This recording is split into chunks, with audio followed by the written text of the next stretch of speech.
Praise the Lord.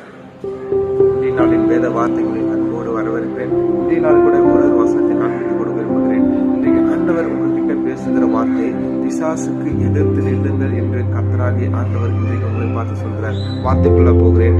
யாக்கோபு 4வது அதிகாரம் 7வது வசனம், ஆகையால் தேவனுக்கு கீழ்ப்படிந்து நீங்கள் பிசாசுக்கு எதிர்த்து நில்லுங்கள், அப்பொழுது அவன் உங்களை விட்டு ஓடி போவான். அவன் கர்த்தர் உங்களை பார்த்து சொல்கிறாருங்க, பிசாசுக்கு எதிர்த்து நில்லுங்க என்று சொல்கிறார். அவன் இன்றைக்கு நம்முடைய வாழ்க்கையில பிசாசானவன் அநேக பாவங்களை கொடுத்து நம்மை கெடுத்து வெடித்துக் கொண்டே இருக்கிறான்.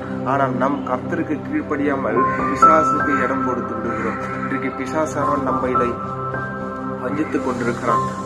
அநேக பாவங்களை கொடுக்கிறான், அநேக போராட்டங்களை கொடுக்கிறான், அநேக வியாதிகளை கொடுக்கிறான். ஆனால் கர்த்தர் சொல்கிறார், ஆகையால் தேவனுக்கு கீழ்ப்படியுங்கள், அப்பொழுது பிசாசானவன் உங்களை விட்டு ஓடி போவான்.